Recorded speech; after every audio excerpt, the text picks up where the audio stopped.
Tulea, Panamá, y me repito. Muy buenas noches para todos y todas, sean bienvenidos. Carlos, estamos para dar inicio. Les presento al licenciado Carlos Tomasino, presidente del Consejo Profesional en Ciencias Informáticas, Asociación Civil de la Ciudad Autónoma de Buenos Aires. Bueno, buenas noches. Muchas gracias por estar aquí. Veo que son muchos. Qué lindo ver tanta gente vinculada a las ciencias informáticas y que tienen de alguna manera alguna forma de interrelación con una actividad tan importante como son las pericias y la forense informática.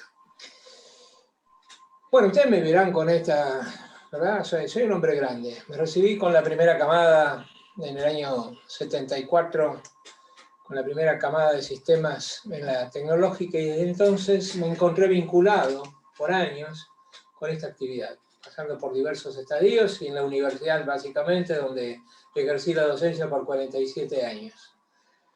En estas etapas finales de la vida de uno, cuando afortunadamente la tecnología en la cual uno se insertó empieza a crecer y aparenta como no tener un estadio final. Es bueno encontrar gente joven, vinculada, que se interesa por estas cosas.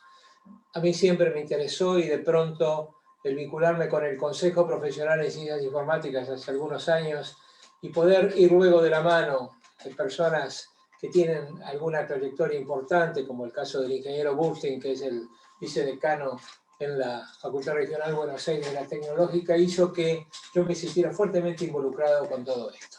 Precisamente el Consejo Profesional tiene la idea de aunar los intereses, valores, ideales en todo caso, de los jóvenes profesionales que empiezan una nueva vida en relación a las nuevas tecnologías que van apareciendo y que año a año, más que año a año, ustedes saben, mes a mes, semana a semana empieza a crecer de una manera increíble. Hoy ya no hablamos de sistemas, hablamos de sistemas inteligentes, hablamos de sistemas robóticos, hablamos de temáticas que de pronto escapan a muchas de las cosas que hemos estudiado todos. Esto conlleva entonces a que el Consejo tenga una labor de cohesión, de esta auténtica cohesión, en particular con la profesión liberal. La profesión liberal, ustedes saben, no es aquella que ataca los problemas informáticos en relación de dependencia, sino que trabaja en forma independiente, ya sea en forma de consultoría o en forma de desarrollo externo a las organizaciones. Por eso la necesidad de una matriculación, la necesidad de actividades que tienen que ver con muchas de las cosas que ustedes van a hablar hoy, porque precisamente la pericia informática, la forense informática, forma parte de esta actividad independiente que a todos nos interesa regular para poder estar ciertos de que cuando nos enfrentamos ante un determinado compromiso de orden legal, tenemos enfrente a alguien que en nuestra misma posición asuma las acciones mismas que nosotros tomaríamos si estuviéramos en su lugar. Bajo estas circunstancias, entonces, me pone muy contento empezar con esto. El Consejo Profesional, con 35 años, asociación civil, intenta en estos tiempos concebir una ley que se obtendrá prontamente, que trate de aunar estos valores, ideales e intereses que les comentaba hace un rato. Pero de esto, si a ustedes les interesa, en algún otro momento vamos a charlar, porque está claro que lo que vinieron a escuchar hoy se los va a presentar justamente el ingeniero Burstein. Así que Andrés, buena suerte, chicos, que tengan éxito en sus vidas profesionales. Muchísimas gracias, Carlos, muy pero muy amable por tus palabras y siempre el apoyo a este consejo profesional que verdaderamente se ocupa de los temas trascendentales de la informática en el país. Y en este caso nos tiene la convocatoria con más de 100 participantes y además todos los que después, posteriormente, lo van a ver por el canal de YouTube del CPCI.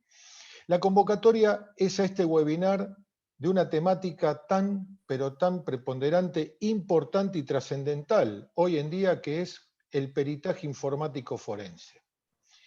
En el webinar de hoy a cargo de los expertos el licenciado Germán Cisco y el profesor Marcos Russo, vamos a ocuparnos de ayudarlos a entender qué es la informática forense y el peritaje, el marco normativo y legal para el perito o ayudante de justicia, qué es una evidencia digital, las fases de una investigación, y vamos a tener la oportunidad de una demostración en vivo sobre el uso de las herramientas que se verán en el curso que brinda el Consejo Profesional en Ciencias Informáticas para que tengan la posibilidad de ser peritos informáticos forenses en el ámbito de todo el país, principalmente en la Ciudad Autónoma de Buenos Aires. Pero lo más importante de todo es una temática que hoy está en boga, más aún con todas las circunstancias que nos tocan vivir relacionadas con el cibercrimen, la ciberdelincuencia y principalmente, obviamente, con la ciberseguridad.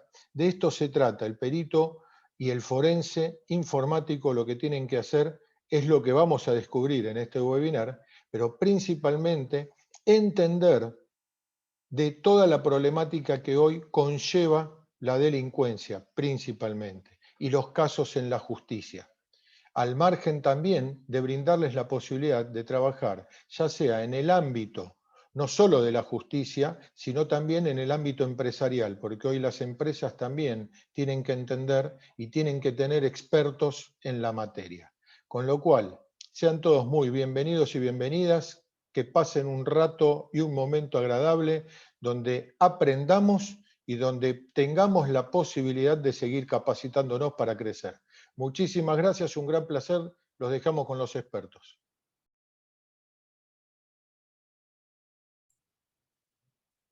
Hola, bueno, muy buenas tardes a todos. Marcos, cuando quieras, si querés.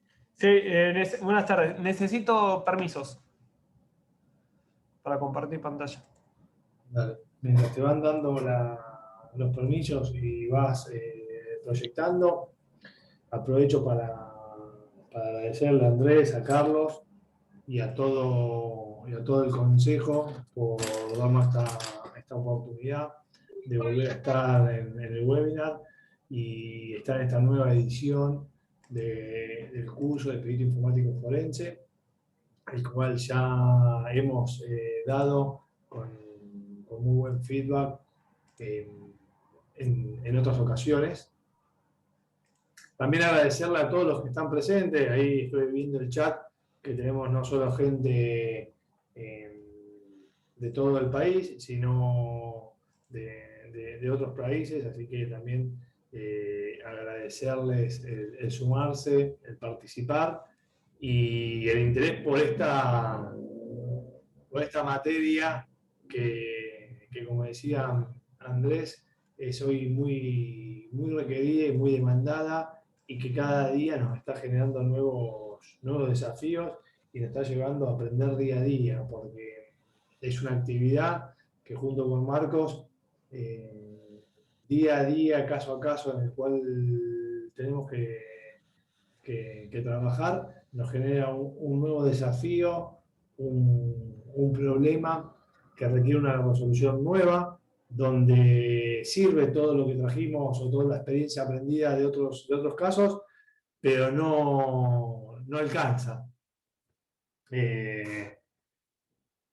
Nos demanda una nueva, cada caso nos demanda una nueva experiencia, un nuevo estudio, una nueva investigación. Pero sí,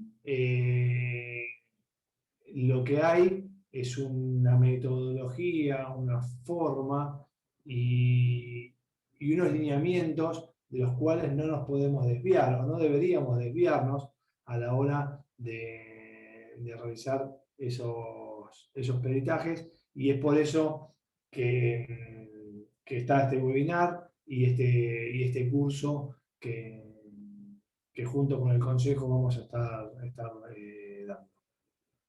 Si querés avanzar, Marcos.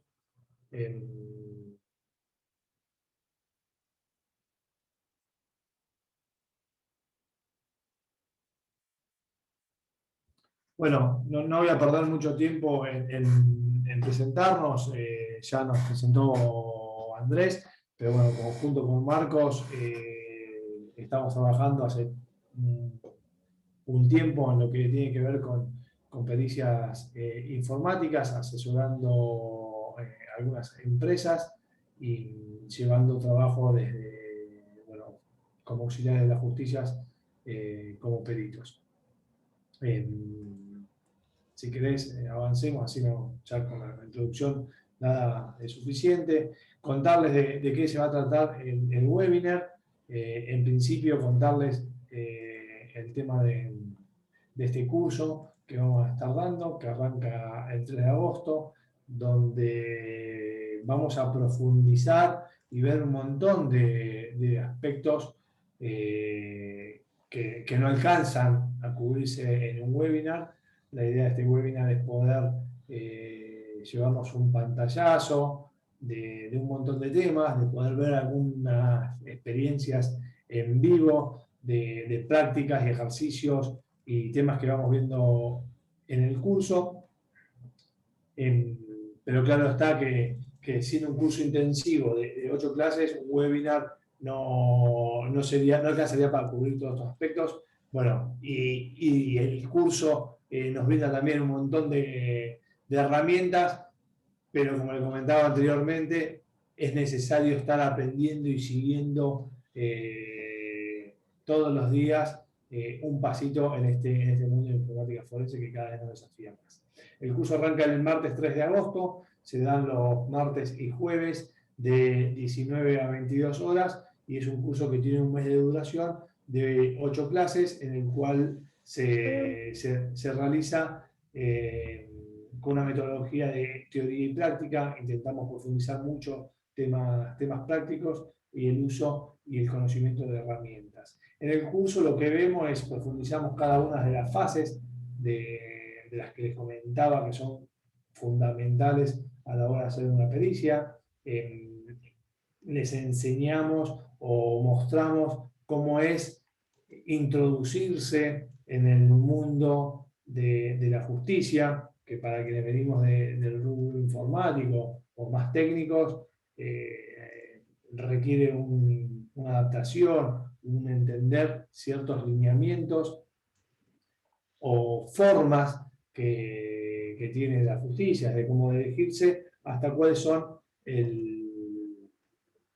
las etapas para poder presentar una pericia ante un juicio y presentar las evidencias digital. Además de esta relación con el Poder Judicial, también vemos aspectos técnicos como el uso de herramientas, de las cuales existen muchas en el mercado. Junto con Marcos, lo que priorizamos y lo que damos en el curso y lo que vamos a ver en este webinar, en la demostración, son herramientas open source, con lo cual nos habilita a todos a poder acceder, utilizarlas, aprenderlas sin el costo de una herramienta licenciada. Ya metiéndonos en lo que será el webinar del día de hoy, vamos a repasar rápidamente estas fases, estas 5 fases que tiene un proceso de peritaje. Y como les comenté, evaluar o ver algunas de las herramientas que son utilizadas. Perfecto. El proceso de una pericia informática cuenta de 5 fases: la adquisición, la preservación, el análisis, la documentación y la presentación. Básicamente, en lo que es el curso de hoy, vamos a charlar sobre las 3 primeras fases. En el curso cubrimos todo porque vemos aspectos de cómo vamos a documentar los resultados para poder después presentarlos en la justicia. Y un punto que comentaba Andrés si querés volver, Marcos, en la de atrás y ahora avanzamos. Un punto que es importante, que comentaba Andrés, y el cual comparto, cada vez las empresas demandan más o requieren más la expertise de forenses, de peritos forenses. Y esto viene acompañado, y esta es una opinión personal, de aspectos que vienen cambiando en las organizaciones en el marco corporativo, donde cada vez más empresas tienen un programa de integridad y donde tienen sus políticas y sus canales de denuncia, y cada vez más la ciudadanía, la población, no solo en Argentina, sino en todo el mundo y en grandes organizaciones, están generando o pidiendo mayor transparencia, y a través de esa transparencia aparecen estas líneas de denuncias donde las compañías reciben un montón de denuncias, las cuales son investigadas, y aparece la necesidad de un perito informático. ¿Por qué? Porque una gran mayoría de esas denuncias o de esas investigaciones internas dejan o son realizadas mediante equipos informáticos. Y esa huella digital que dejan en un fraude, es necesaria investigarla a través de un perito. Y ahí entra nuestra posibilidad o nuestra pasión por este trabajo. Por el otro lado, también adelantado y comentado por Andrés, los ciberataques o situaciones de brechas de seguridad también están demandando cada vez la necesidad de más investigación o peritos para hacer el forense sobre estas investigaciones o sobre estas brechas de seguridad. Entonces, se nos abre un mundo nuevo, un mundo de oportunidades, un mundo de desafíos que la realidad requieren dar este primer paso y dar un segundo paso, y como les decía antes, todos los días un paso nuevo, porque todos los días hay temas para aprender y temas para descubrir, y cada caso es distinto al otro. Y aquí viene uno de los puntos, ¿no? Estos: adquirir, preservar y analizar. El adquirir es uno de los procesos por ahí que tiene más variantes en un proceso, porque podemos generar una adquisición en medio de una pericia en la cual nosotros somos...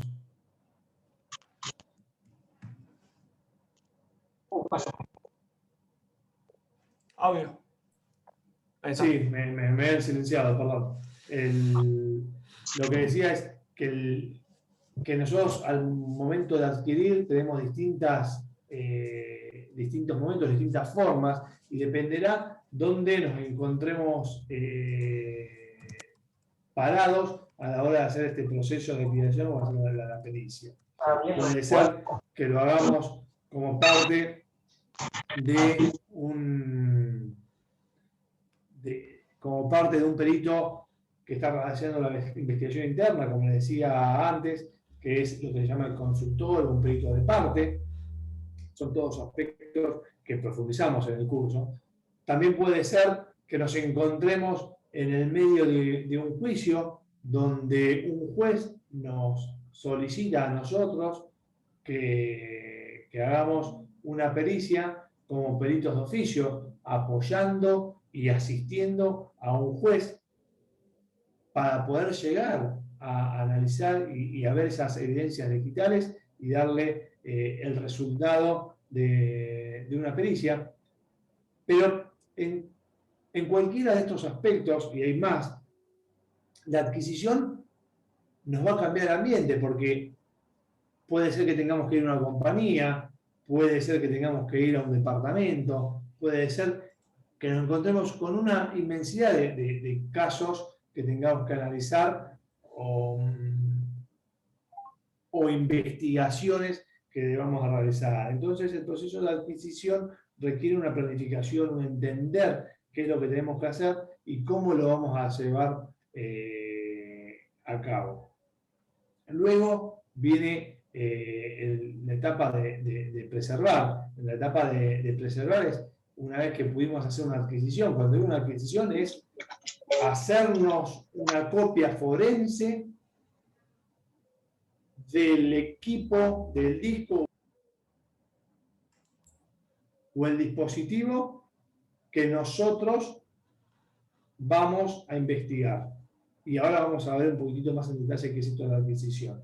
Pero una vez que tuvimos la adquisición de ese dispositivo que nosotros tenemos que investigar, vamos a tener que preservarlo, es decir, asegurarnos de que no vamos a adulterarlo o que no fue adulterado, porque cualquier modificación sobre una evidencia que modifique el origen o que modifique el equipo, podría adulterar la evidencia que sería necesaria para la resolución del caso.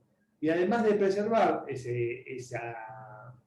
adquisición, esa copia forense que nosotros hicimos, viene todo el proceso de análisis, ¿no? de investigar, de encontrar dentro de esa copia forense lo que nosotros estamos buscando, ya sea del lado de una compañía, una evidencia que nos demuestre un fraude, que nos ayude a comprobar un fraude interno, o realizar el análisis de los puntos de pericia, del pedido que nos hizo el juez, en el caso que seamos peritos de oficio y estemos asistiendo a un juez, que es él el que nos va a pedir qué es lo que quiere verificar, y nosotros vamos a hacer el análisis. Y obviamente después viene toda la etapa de documentar eso que hicimos y presentarlo. Ya metiéndonos en el proceso de adquisición, la adquisición se puede hacer mediante dos formas. Una es a través de hardware y otra es a través de software. Para la adquisición, es decir, para realizar una copia de un artefacto, de un equipo, tenemos duplicadores forenses. Los duplicadores forenses son equipos de hardware que nos garantizan realizar una copia bit a bit de un dispositivo, de un disco rígido. Y tiene la ventaja que es a través de hardware. Pero la desventaja, por decirlo de alguna forma, es que hay que pagarlos, hay que comprarlos a estos dispositivos. Pero por otro lado tenemos herramientas, y como les comentaba antes, tenemos herramientas licenciadas, que son pagas, y otras herramientas que son de uso libre, open source, que son las que nosotros utilizamos y vemos en el curso, que nos permiten hacer esta copia bit a bit, garantizándonos una duplicidad, que tenemos una copia forense, una copia idéntica, exacta, del dispositivo que estamos analizando. Entonces, esa copia forense es la que nosotros vamos a preservar y es la que vamos a analizar dentro de lo que es nuestro proceso de investigación. Ya metiéndonos en lo que es el proceso de adquisición y las herramientas, le voy a pasar la palabra a Marcos, donde vamos a empezar a ver algunas de las herramientas de open source, que son las que utilizamos y vemos en el curso. Sí comentarles que, lo dicho para la gente que se fue sumando en estos minutos, en un webinar de 1 hora y poco, simplemente es tener un pantallazo de estas herramientas, conocer, saber hasta dónde puede llegar, pero aprender el uso y conocer cómo manejarlas y todas las variantes que pueden tener estas herramientas son las partes, uno de los puntos, o el punto fuerte, el 80% diría, o un 70% del curso que estaremos arrancando y dando el día 3 de agosto. Ahora sí, Marcos, te dejo si querés arrancar con el proceso de adquisición. Hola, buenas tardes a todos. Gracias por por estar en la charla. Bueno, dentro de lo que es el grupo de adquisición, nosotros tenemos dos formas de adquirir, es decir, aquello que está en los equipos vivos, es decir, las máquinas donde están prendidas y tenemos forma de acceder a ese equipo, es decir, nosotros moviendo el mouse y que nos permita de esta forma salir esa pantalla de logueo, o que no tenga logueo, sino de fondo de pantalla, y en el cual podemos acceder y de alguna forma nosotros bajar la adquisición de la memoria RAM. Esto es muy importante, la adquisición, porque nosotros a través de esa memoria RAM, de esa adquisición que realizamos sobre un equipo vivo, podemos verificar a través de ciertos programas qué procesos fueron ejecutados o qué procesos se están ejecutando, ¿sí?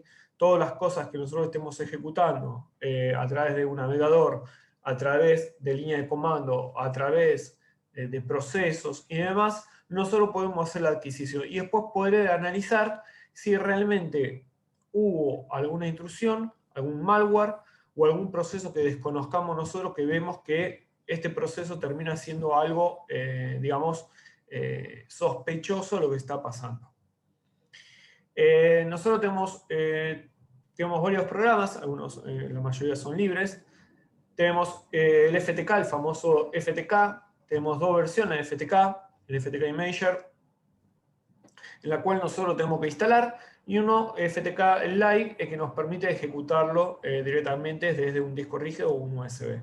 Toda la adquisición que hagamos siempre obviamente tiene que estar dada en un disco rígido externo o un USB y no contaminar, como bien dijo Germán, el equipo en el cual vamos a adquirir. Nosotros no podemos contaminar la evidencia, no podemos contaminar el equipo que estamos adquiriendo. Por esa misma razón podemos ejecutar este tipo de aplicación. Después vamos a ver que en FTK también nos permite no solamente capturar, sino también generar la copia bit a bit del disco que necesitamos nosotros adquirir. Como digo, esta herramienta es libre, o sea, se puede bajar, se puede utilizar. Después está lo que es el FTK pago, que es lo que permite obviamente, muy parecido o tipo Encase, donde permite hacer toda una administración o toda la verificación de la información que nosotros necesitamos buscar sobre la adquisición que hemos utilizado. Nosotros, como no vamos a utilizar herramientas pagas, como bien dijimos, vamos a utilizar en ese caso lo que es Autopsy. Es una herramienta que después la vamos a ver, vamos a mostrarla, donde vamos a poder hacer distintos tipos de búsqueda de información dependiendo del caso que estemos investigando.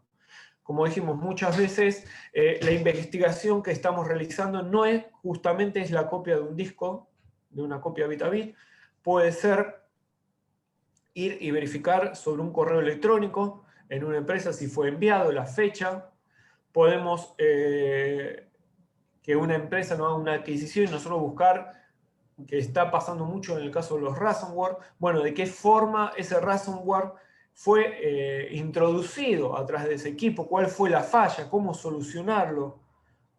¿Qué es lo? A ver, no vamos a solucionar de desencriptar todos los archivos. No, ya está, ya se atacó. Ahora hay que ver de qué forma se introdujo para que no pase lo mismo. Generalmente termina siempre pasando lo mismo a través del protocolo de Samba, SMB, y cómo va afectando el resto de los equipos. Y a ver hasta qué punto llegó, con qué usuario. Muchas veces, hoy en día, los ransomware cada vez son más, utilizan más lo que es inteligencia artificial, en el caso del trabajo que va realizando para poder introducirse y para poder hacer varias explotaciones.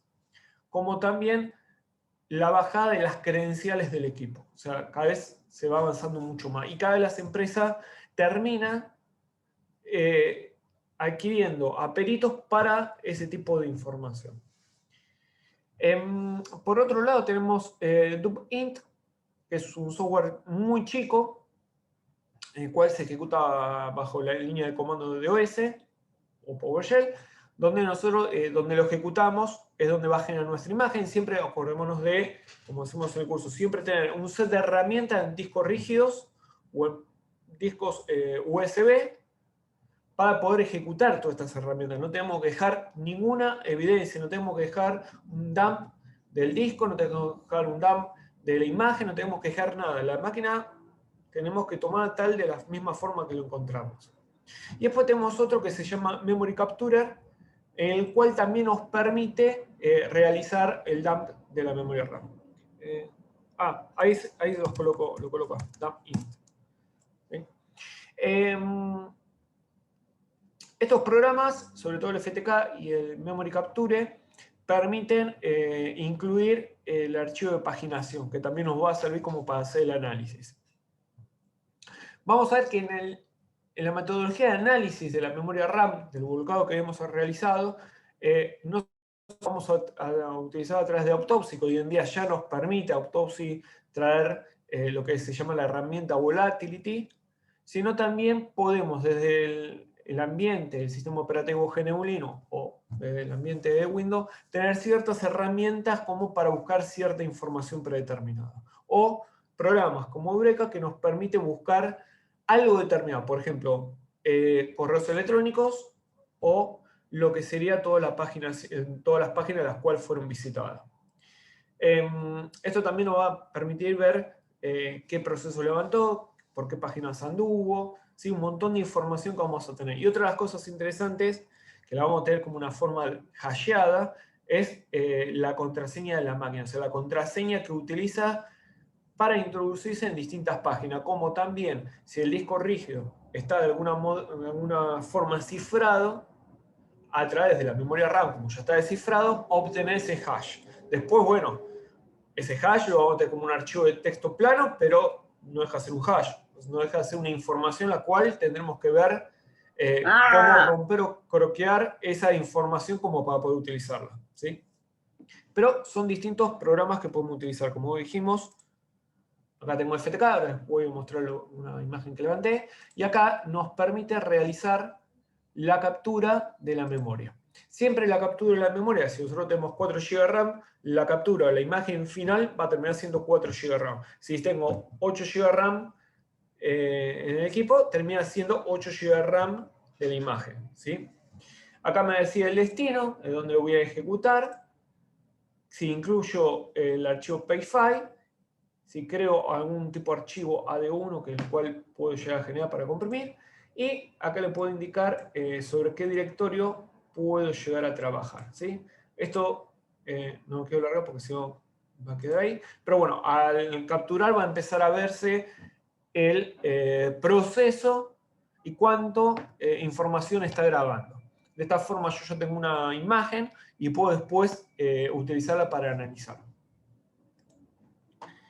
Que volvemos a la presentación.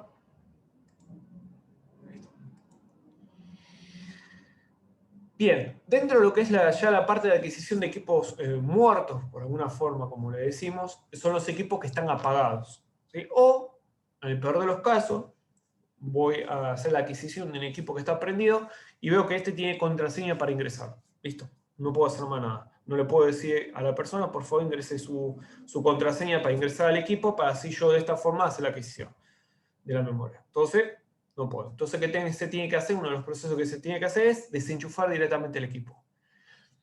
No puedo ir a inicio y apagar porque yo me voy a registrar información. Entonces, lo que tengo que desenchufar el equipo. Entonces, lo que hago es, obviamente, todo esto lo que voy haciendo se va redactando. Voy a su vez sacando fotos del disco rígido, de la máquina. ¿Sí? Saco el disco rígido, hacer la adquisición, tomo foto, prendo la máquina para verificar el BIOS qué fecha tiene, pues es muy importante saber la fecha del equipo para después poder justamente hacer el análisis. Y una de las herramientas, o varias herramientas de las que tengo para hacer la adquisición por medio de software es WinManager, que me permite hacer la adquisición de equipos de disco rígido en el ambiente de GNU Linux. O herramientas como BD u otras que son ya directamente, no es gráfica, sino es a través de línea de comando. Y por el lado de Windows, como vemos, FTK. FTK me permite tanto hacer la adquisición de equipos vivos, es decir, la captura del número de RAM, como equipos muertos, es decir, sustraer el disco rígido y hacer el copiado del mismo. Esto cuando no, obviamente no tenemos hardware. El hardware de hacer adquisición es muy caro, lleva mucho menos tiempo, pero dependemos si tenemos la plata para poder sostener ese tipo de costos. Entonces, bueno, dependerá del tamaño del disco y demás para justamente poder agarra directamente y hace la adquisición. Esto va a demorar horas. Nosotros debemos con Germán realizadas copias, la debemos dejar durante toda la noche. A la mañana siguiente, cuando digamos, verificábamos que la copia se haya realizado, verificábamos el hash, verificábamos que esté todo funcionando y ahí en más empezábamos recién a hacer el análisis con los objetivos que teníamos que buscar sobre esa imagen. Hay equipos, hardware, que hacen una adquisición, que creo que son los de Mitsuo y demás, que se pone un disco rígido, digamos, virgen, el disco que quiero copiar, y esto realiza la copia bit a bit. Esto se puede directamente, no hace falta tener una computadora, directamente digamos una fuente de energía y lo enchufamos y podemos hacer la copia. Muchas veces compañeros nuestros han trabajado como perito de parte, se han reunido con esta persona, él trajo ambos discos rígidos, el que tenía que copiar y el virgen, y mientras que se ponían a charlar o a ver los temas en los cuales esta persona tenía que trabajar, se realizaba la copia.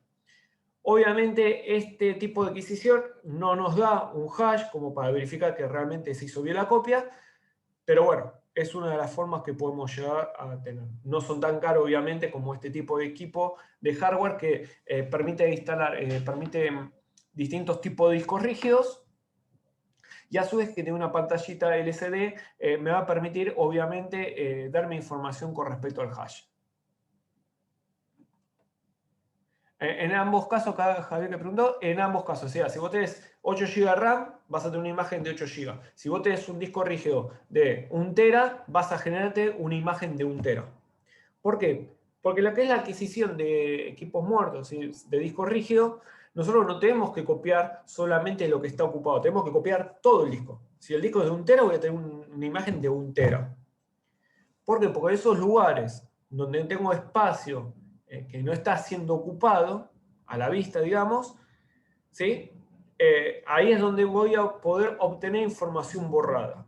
Acuérdense que la información que yo borro no se termina de borrar físicamente, ¿sí? Lo que se hace es borrar como un puntero, un lugar que diga, bueno, acá está tal archivo, en esta posición está este archivo. Ese enlace, por decir, se borra.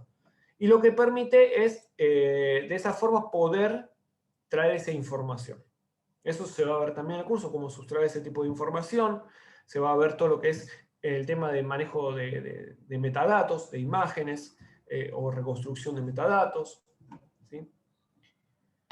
A ver, está bien, perdón. Una cosa que nos ha pasado es que, por ahí si nosotros tenemos un disco de 1 TB y compramos otro disco de 1 TB, a veces ese disco que nos venden como de 1 TB termina siendo un poco menos, ¿sí? Porque termina siendo 900 GB.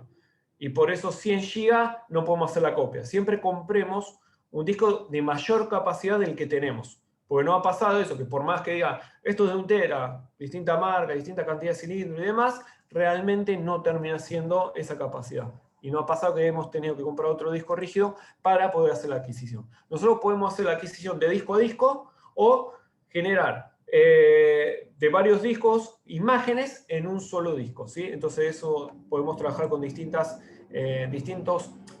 pericias en un mismo disco rígido. Sí.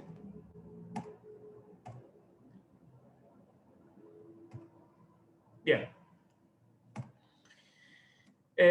Entonces, a través de FTK, a ver, acá está. Sí, vengo acá, voy a File, y voy a hacer la creación de un disco de imagen.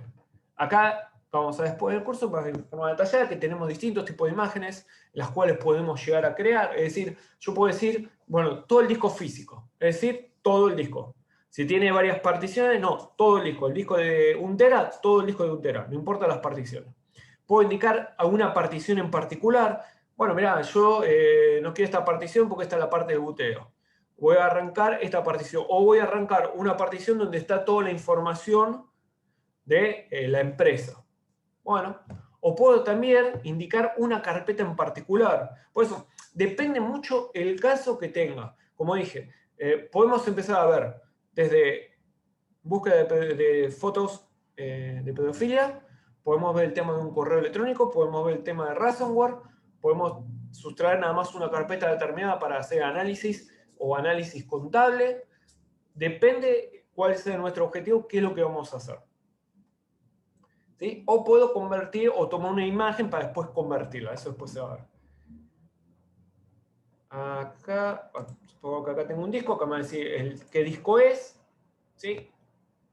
Acá tengo un disco USB. Me va a indicar en qué directorio voy a almacenar esta información. Todas estas cosas las voy a terminar haciendo teniendo un disco secundario, ¿sí? Aparte no sobre el mismo equipo, sino sobre otro equipo. Me va a indicar el tipo de formato que yo voy a utilizar para la adquisición de esta imagen. En el caso de un RAW o lo que es DD, como digo, si el disco es de 1 tera, va a generar una imagen de 1 tera. ¿Sí? Va a terminar siendo una imagen exclusivamente de 1 tera. ¿Sí?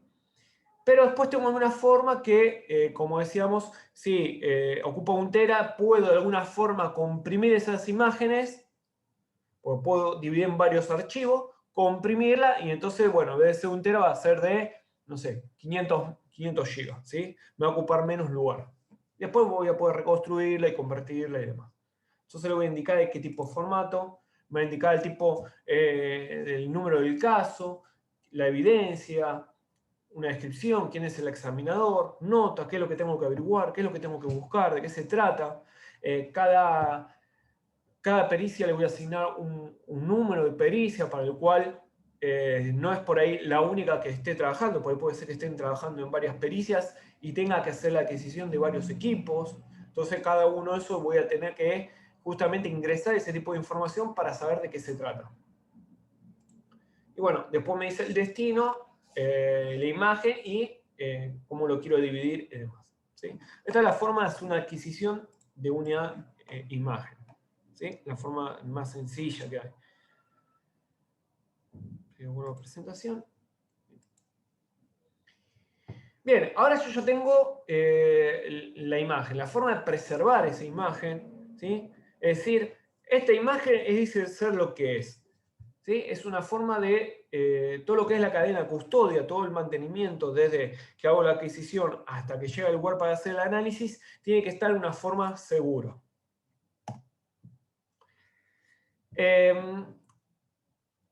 Para el proceso, esto si yo hago una adquisición de una memoria RAM, yo voy a tener un software que se llama Volatility y otro que se llama Eureka. Volatility, hoy en día está esta herramienta, como bien digo, ya en las últimas versiones de Autopsy ya la trae incorporada, porque Autopsy permite también realizar búsqueda de información a través de esta herramienta. Y si no, la ejecuto desde mi lado.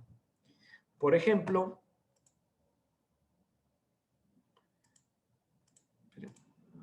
¿sí? Yo la ejecuto desde Linux o se puede ejecutar bajo el ambiente de Windows, exactamente lo mismo. Yo acá tengo una imagen de memoria, ¿sí? Que es de 279 megas, ¿sí? Una máquina chiquita como para que vean de qué se trata, para hacer las pruebas.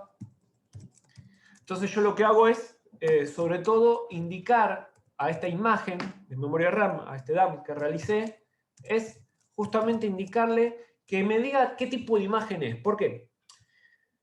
Porque cada sistema operativo, tanto Windows como los GNU Linux, realmente de Unix, depende del sistema operativo dónde va a guardar la información. Yo voy a tener el kernel mismo, el corazón del sistema operativo, me va a indicar en qué lugar va a guardar la información tanto de los programas como de los datos, ¿sí?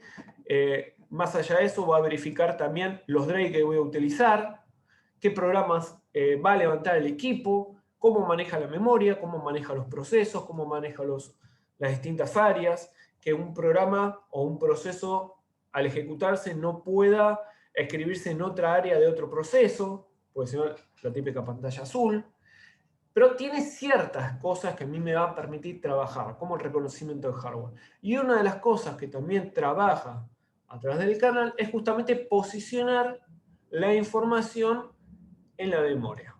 Entonces me va a indicar de alguna forma dónde va a posicionar eso.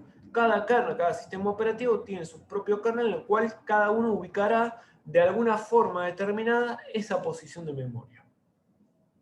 Yo lo que hago acá es simplemente decirle, bueno, sobre ese dump de memoria que realicé, decirle, bueno, tráeme información de la imagen, de qué sistema está operativo está realizada esta imagen. Y como sugerencia me da como que es un Windows XP 6-Pack 2, x86 o 6-Pack 3. Y acá me sugiere el 6-Pack 2. Cualquiera de los dos podría llegar a utilizar. En este caso, esta máquina, que es un Windows XP, está sobre una máquina virtual, sobre un VirtualBox, en la cual fue tomado. También en el curso vamos a ver que no solamente tenemos, bueno, listo, esta es una PC y hago un dump de la memoria o hago una captura del disco, de una copia de imagen del disco. No, también podríamos tener una imagen de una máquina en VirtualBox, que es un área de virtualización, manejo de virtualizaciones, y cómo realizar el dump del disco y cómo realizar el dump de la memoria de una máquina virtual.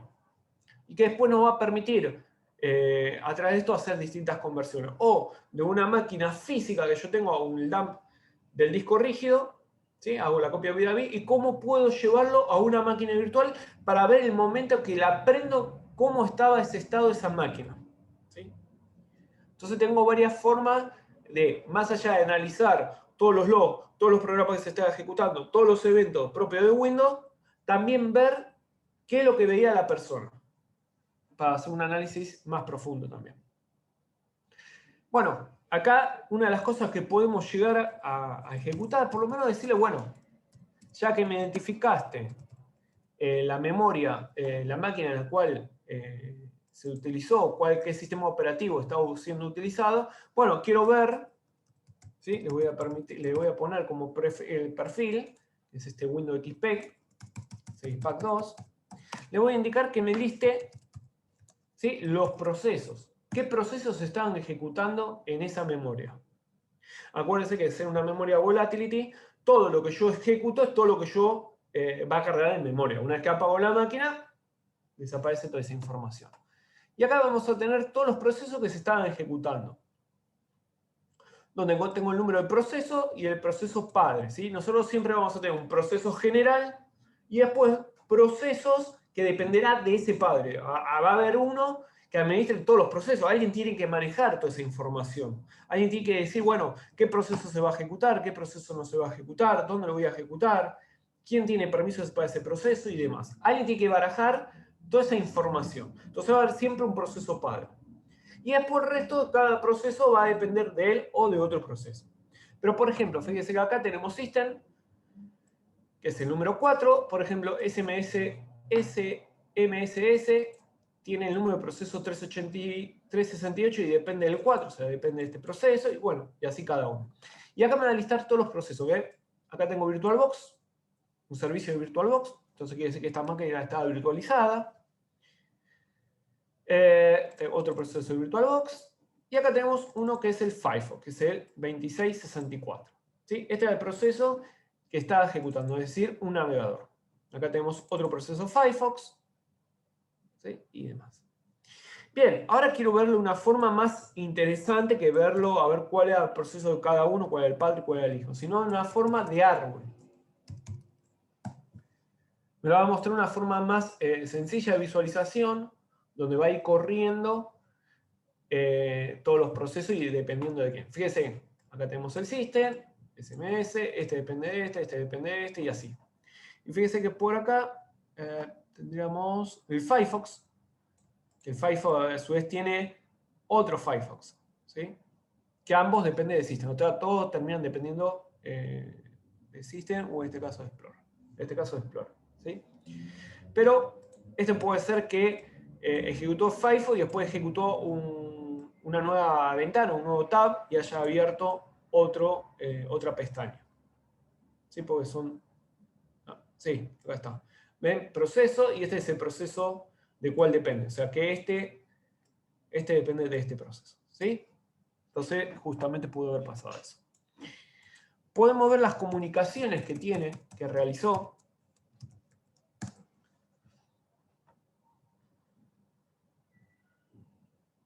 Esto nos va a permitir mostrar qué comunicaciones fue realizada de qué IP a qué IP, el tipo de protocolo, ¿sí?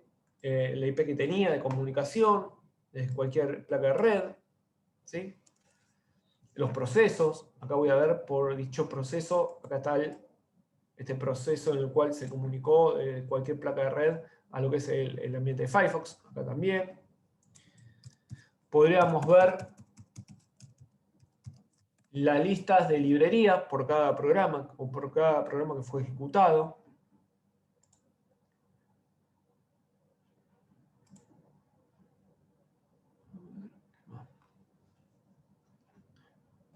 Dejen que vea unas cositas.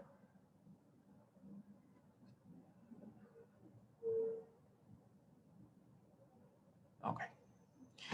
Sí, por ejemplo, me va a indicar que para este proceso, que es el ID Explorer, que se encuentra en este lugar, en este path, todo esto lo que va ejecutando, el tamaño que va teniendo cada programa, cada librería, y en dónde se va ejecutando en la zona de memoria.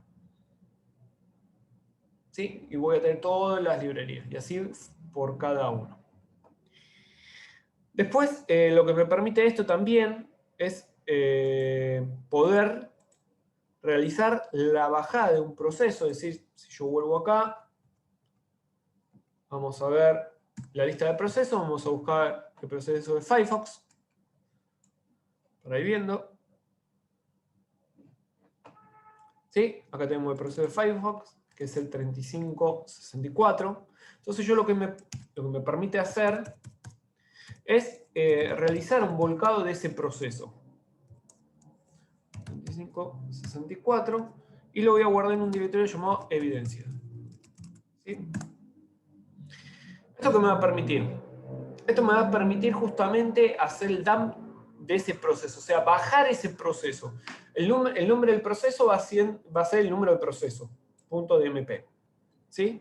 Esto me va a permitir que si yo tengo algún proceso sospechoso, que haya sido, poder elevarlo a una página como Virus Total y verificar por medio del hash, el hash que va a generar este archivo y va a comparar contra el hash que tiene la base de datos de ellos, verificar si este proceso o este programa es un virus, un malware o alguna otra cosa, o un troyano. ¿Por qué? Porque ahí dice, bueno, yo tengo este hash, que ahora vamos a ver cómo se saca, y tengo esta base de datos de hash. A ver, ¿coincide? Sí, coincide. Bueno, esto es un malware, listo. Ya sabemos que ese proceso es un malware. Entonces, de esta forma vemos que a través, puede ser que, supongamos, a mi computadora se conecte otra persona y a través de mi máquina salga a hacer bajadas o utilizarme como puntero a otro equipo para bajar pornografía infantil. Y yo no tengo nada que ver ni sabía que alguien se me estaba conectando a mi equipo. Entonces, de esta forma puedo verificar los procesos, puedo verificar también el estado de la red, tengo que verificar, hacer un forense en el tema de la red para ver qué es lo que está pasando alrededor y demás, y ver todos los procesos que vea de forma sospechosa y poder justamente elevar este tipo de información. Puede ser que alguien haya explotado mi máquina, es decir, que alguien me haya mandado un phishing o algún programa, yo le haya hecho clic, eso me dejó un programa y cualquier otra persona que mandó ese phishing se conecte a mi equipo y yo no esté enterado. De esta forma puedo verificar todo ese tipo de procesos. Si vemos acá en evidencia, me bajó el proceso que ocupa 256 megas. Si yo a simple vista lo miro así, no voy a encontrar nada raro, veo caracteres raros, ¿sí? Pero una de las cosas muy buenas que tiene tanto GNU/Linux, que después lo exportaron a Windows, es el comando de string, que me permite pasarme de un archivo que no veía nada a algo legible, de alguna forma. Y acá está. Acá me dice el programa, ¿sí? Y también podría llegar a ser, algo que después lo vamos a ver con otro programa, es buscar cierto tipo de información. ¿Sí? Como decir, bueno, tráeme todo lo que sea HTTP o HTTPS. Entonces puedo ver a través de ese navegador a qué página entró o qué página tenía guardada. ¿Sí? Fíjense que acá me va a dar. Obviamente que esto lo tengo que prolijar, lo tengo que depurar bien, voy a tener 20 millones de entradas al mismo lugar, bueno, quedó una sola. Entonces, bueno, ya ahí tengo que empezar a través de programas, en el caso de Linux, o en el caso de Windows, utilizar distintas herramientas, distintos programas para empezar a pulir un poco esto más. Por ejemplo, que lo ordene y que traiga los valores únicos, por ejemplo. ¿Sí? Entre otras cosas. Bueno, entonces ya de tener, por decir, 10.000 registros, por ahí tendré 4.000. Bueno, esos 4.000 voy a tener que depurar, y así cada uno, ¿sí? Para ir trabajándolo un poco. Fíjese que toda esta parte no me interesa, entonces, bueno, podría buscar que empiece con HTTP, ¿sí? O una forma determinada. Esto lo puedo hacer también en la imagen general. ¿Por qué? Porque este proceso es de la imagen que yo bajé. Entonces podría hacer todo esto mismo sobre la imagen que busque todo en la imagen general. ¿Sí? Es una de las tantas formas. Ven que volvemos a la presentación.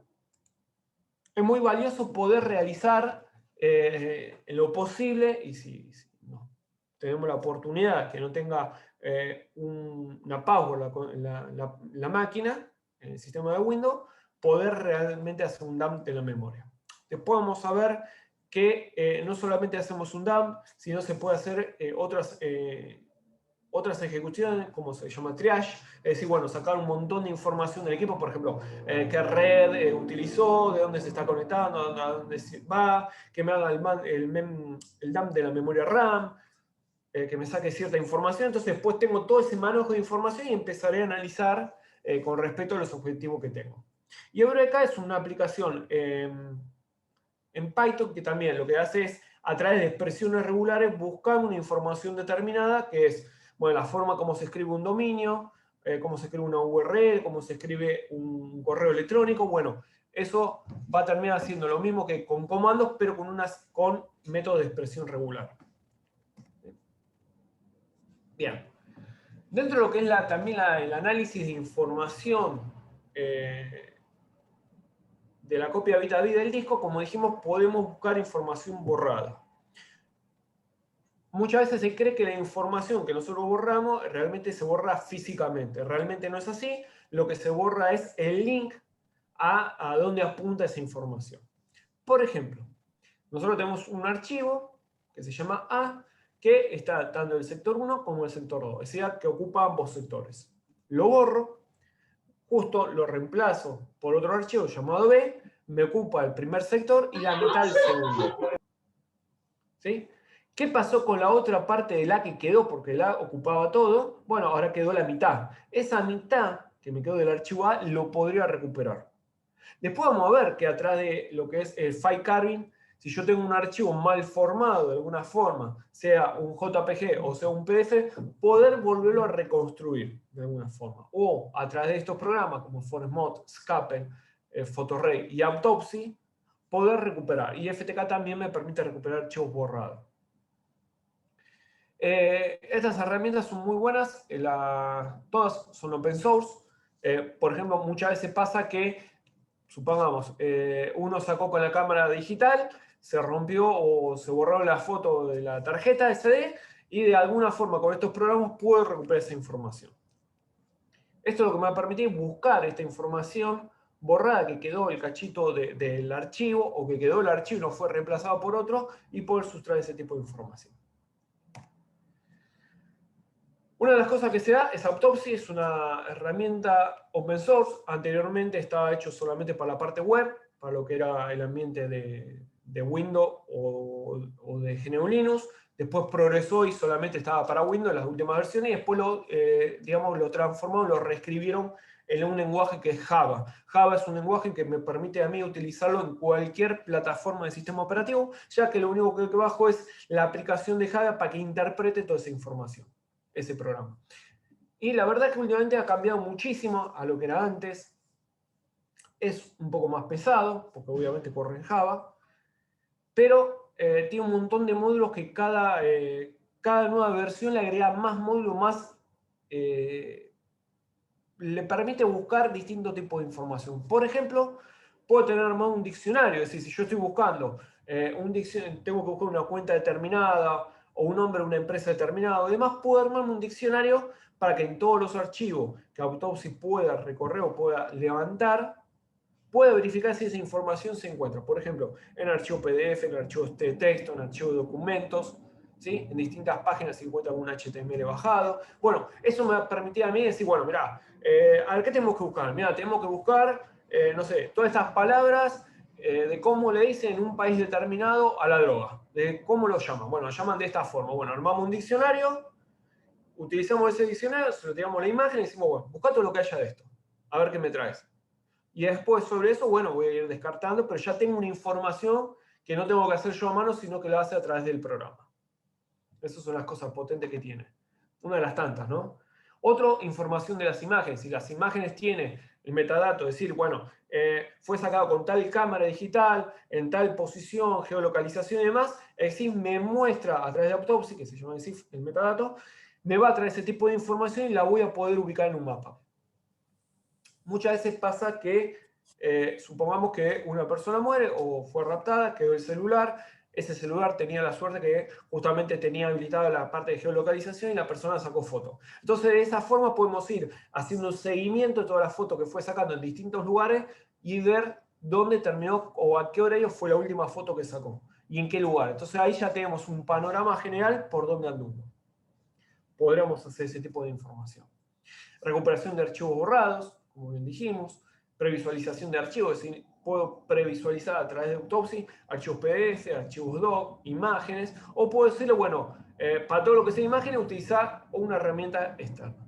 Y lo bueno que todo esto me genera reportes, es decir, yo puedo decir, bueno, puedo también etiquetar la información, decir, bueno, armarme de etiqueta, decir, bueno, estos son fotos de la empresa, son documentos, esto es foto de pedofilia. ¿Sí? Voy armando distintas etiquetas y a medida que voy buscando o viendo información voy etiquetando cada uno de estos. Y a través del reporte puedo decir, bueno, marcame todas las etiquetas que yo puse o alguna en particular. Y esto me va a generar un reporte diciendo, bueno, esta es la información que encontré en tal lugar, esta es la información, el metadato que tiene y demás. Todo esto es lo que me va a ir buscando en cada una de las cosas. Esto lo realiza a través de Autopsy. Autopsy es una herramienta, como vemos acá, yo tengo una imagen y voy a ir buscando distintos tipos de información. Por ejemplo, el sistema operativo, qué sistema operativo utilicé, qué puertos USB conectó, cuáles son las distintas páginas que fue recorriendo la persona, que lo utiliza a través de base de datos, cookies, archivos bajados, formularios, ¿sí? Búsqueda de la web, ¿sí? Y así puedo buscar distintos tipos de información en las cuales yo necesito. Eso lo vemos acá. Esto puede por ahí tardar un ratito. Vamos a tener distintos módulos. Nosotros siempre es una herramienta que requiere bastante CPU y bastante memoria y espacio, porque tiene que generar todos los temporales. Pero siempre lo conveniente es ingresar un módulo, aplicarlo, una vez que termine, ingresar otro, aplicarlo. Porque pues ingreso todos los módulos de las cosas que quiero todo al mismo tiempo y la verdad que se me va a complicar. Voy a tener también una base de datos de hash.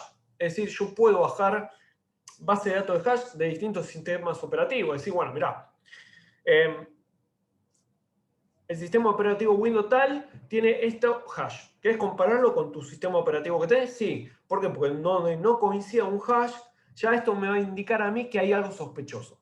Puede ser un falso positivo o no, pero ya puedo verificarlo. Me va a traer imágenes, analizador de imágenes. Puedo hacer una búsqueda general de números telefónicos, correos electrónicos, URL, o generar los míos propios, mis propios diccionarios. ¿Sí? Tiene la parte de información de virtualización. ¿Sí? Fíjense todos los módulos que puedo llegar a tener y trabajar. Me permite también parsear base de datos de SQLite. La SQLite, como vimos, es la que se utiliza, por ejemplo, Firefox, Chrome. Es algo que se utiliza por lo general en los celulares, porque todas las aplicaciones celulares trabajan con SQLite, que son una base de datos unipersonal, en la cual no tiene ni usuario ni password, y puedo utilizar cualquier herramienta para analizar. Bueno, y la parte de módulos que fue incorporada, que es la parte de volatility. Es decir, yo puedo hacer la parte de volatilidad en forma aparte o directamente analizarla directamente con Autopsy. ¿Sí? Estas son algunas de las herramientas que se van a ver. Hay muchas más herramientas, cada vez crece más y cada día hay más herramientas open source. Muchas de estas herramientas están desarrolladas bajo el lenguaje Python y son muy fáciles de utilizar. Así que no sé si vos querés decir algo, Germán. Ya de mi parte... Sí, está más que hecho.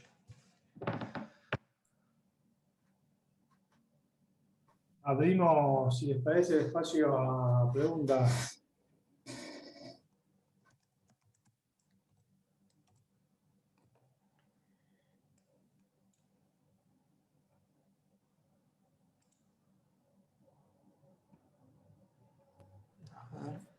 Hola, ¿sí? ¿Me escuchan? Sí, sí. Sí, perfecto. Bueno, Perfecto. impecable, Germán, Marcos. Yo fui anotando algunas consultas que se fueron haciendo en el chat, algunas se fueron respondiendo, las otras quedaron por responder. Por ejemplo, bueno, preguntaron con el curso qué conocimientos previos se necesitan.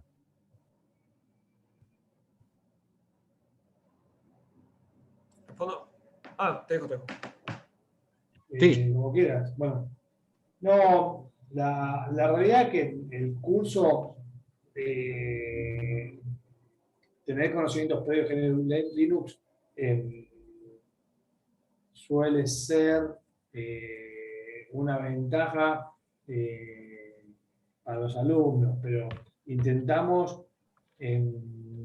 dar el conocimiento, las herramientas las pasamos, se las pasamos nosotros.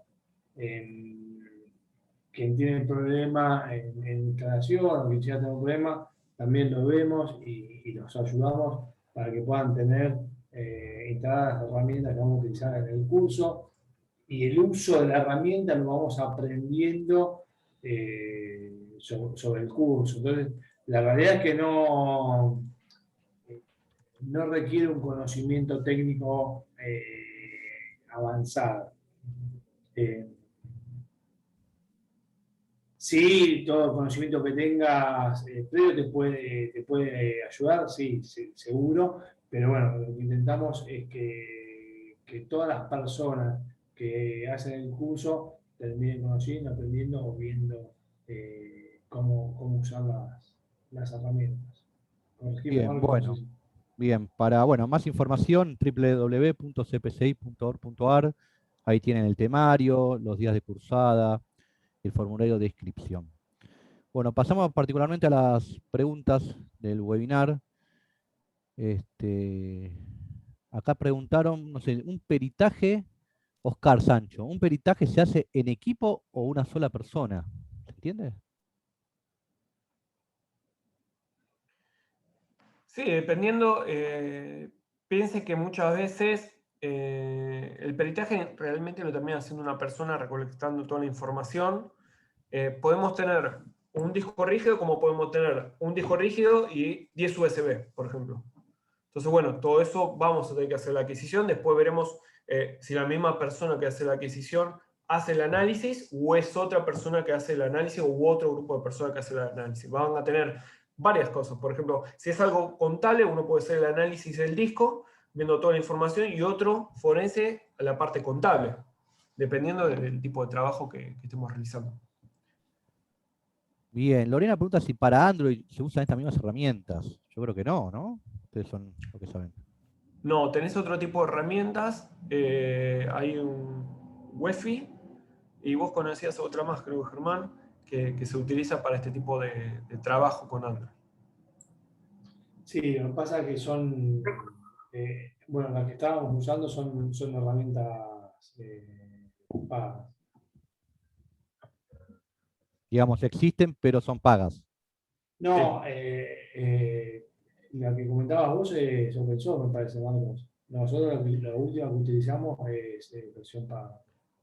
Sí, es más paga. Lo que pasa es que el tema de celulares, hay un tema que como es muy cambiante, todo el tiempo están saliendo nuevas modelos, nuevas marcas y demás de celulares. El software tiene que ir corriendo atrás de lo que van sacando.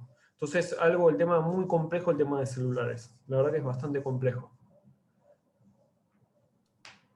Bien.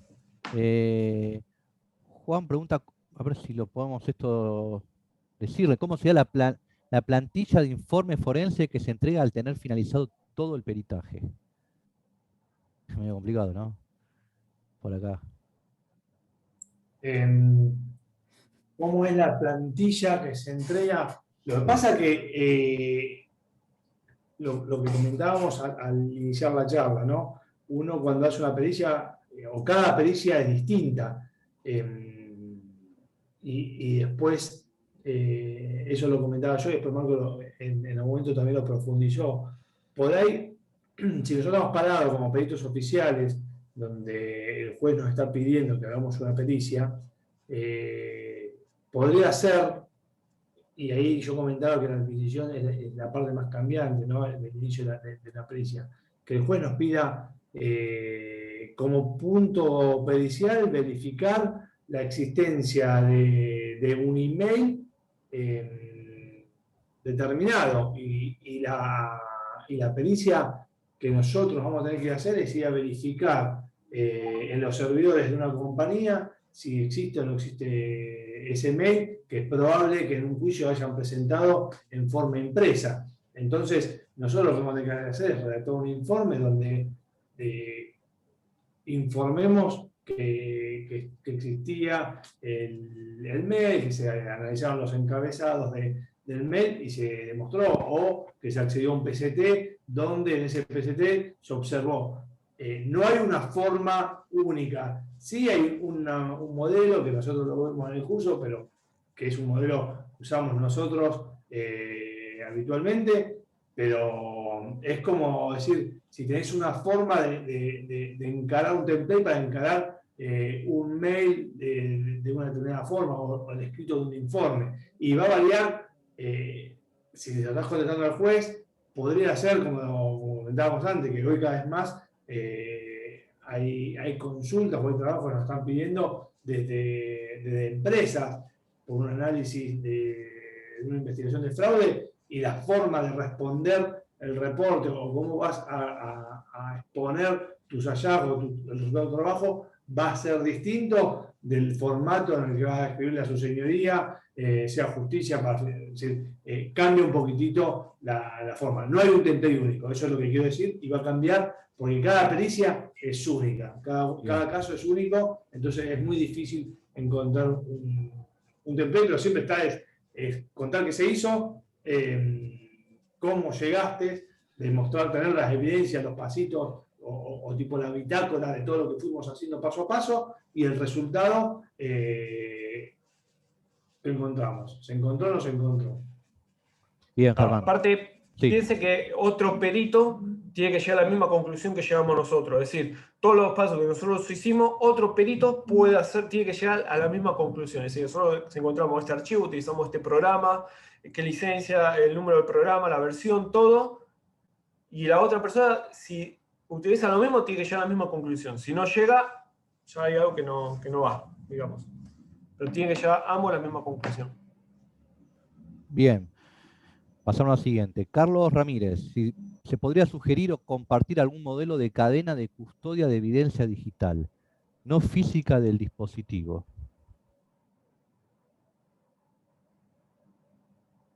¿Se entiende esa? Sí. No lo tenemos acá no lo tengo. Si quieres escribir y te pasamos un modelo, lo vemos en el curso.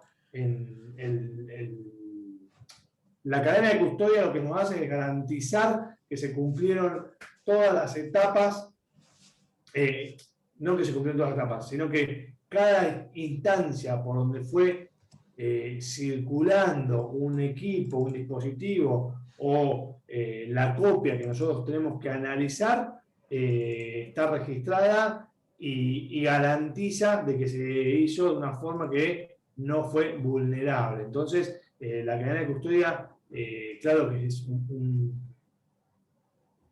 una etapa importante, un paso importante, y que debemos de tenerla y documentarla, que nos garantice la integridad del trabajo que fuimos haciendo. Bien. Ángel consulta si en el curso se va a hacer, digamos, se hará forencia de los celulares. Y Alejandrina, bueno, que le respondo, dice si hace falta ser miembro del CPCI para anotarse. Yo le digo que no. Tienen un descuento lo que son socios del CPCI, pero es abierto a todo el público. Ángel, bueno, pregunta si se va a ver forense en celulares en el curso.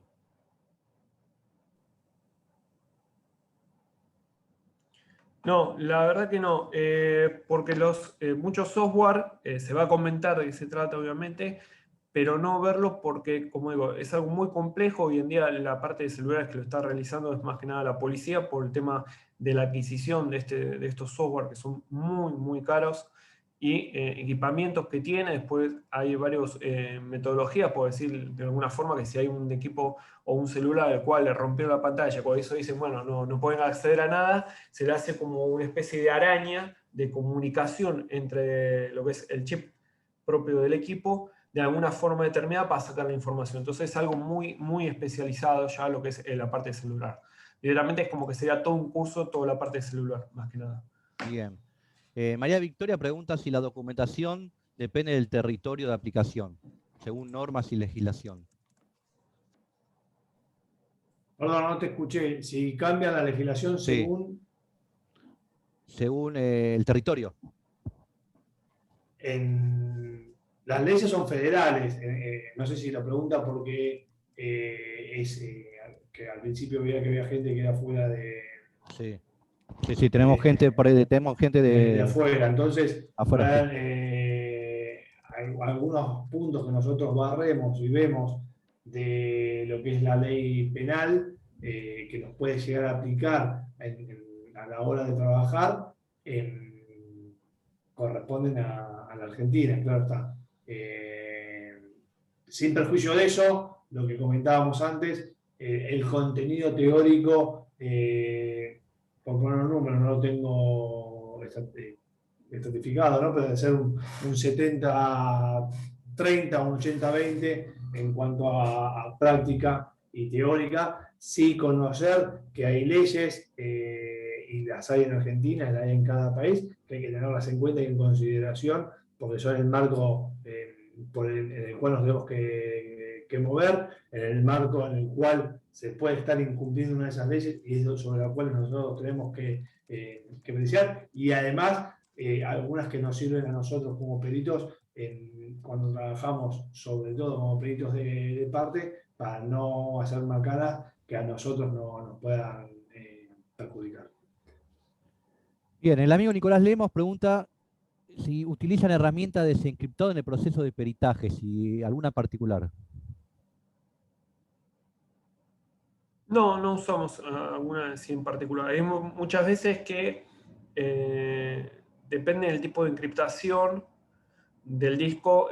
Bueno, ya tendremos que ir a herramientas pagas como FTK, sobre todo en Case, que ya tiene, digamos, arreglo con las empresas de encriptación de software o hardware que permiten desencriptar este tipo de disco, digamos.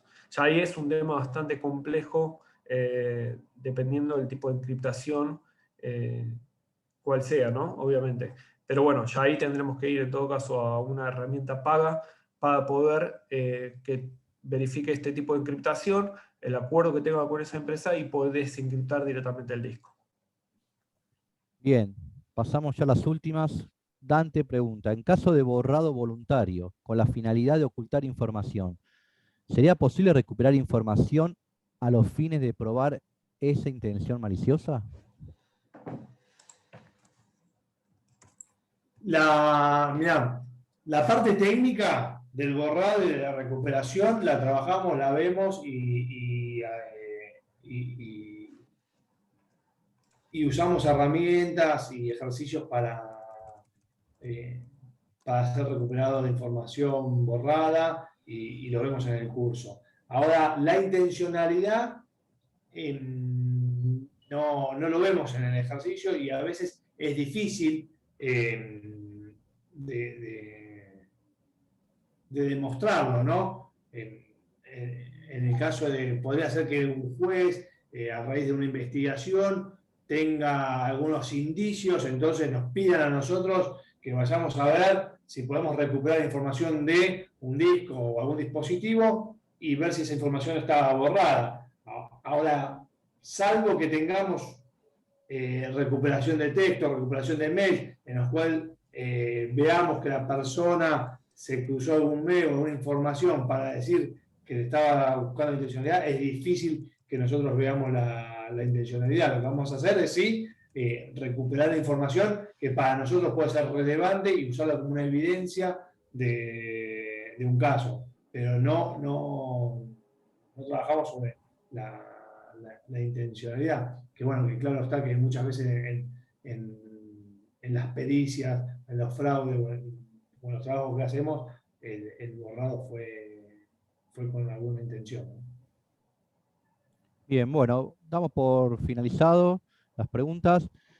Les recordamos que pueden inscribirse en www.cpci.org.ar/certificados para tener el certificado de asistencia al webinar. Los invitamos a todos a inscribirse en el curso, que la verdad es muy interesante. Bueno, Marcos, Germán, es un placer, como siempre, tenerlos en el consejo. Tuvimos, la verdad, toda la Argentina, en Misiones, Chubut, Neuquén, Formosa. Queremos saludar a los amigos de Ecuador, Uruguay, México, Colombia, Guatemala. Bueno, nos vemos en cualquier momento. Saludos y salud a todos. Y estamos en contacto. Excelente, bueno, muchas gracias a todos por participar, por sumarse, y al Consejo agradecerle la confianza de siempre y estar nueva oportunidad de estar con ustedes. Me sumo a lo que dice Germán. Gracias por el tiempo. Gracias al Consejo por nuevamente confiar en nosotros, y a ustedes, bueno, por el tiempo que nos dieron para poder dar esta charla y que les haya gustado y que les haya servido sobre todo. Muchísimas gracias. Gracias a todos y todas. Será hasta la próxima. Hasta la próxima. Nos vemos. Chau, chau. Chao, chao.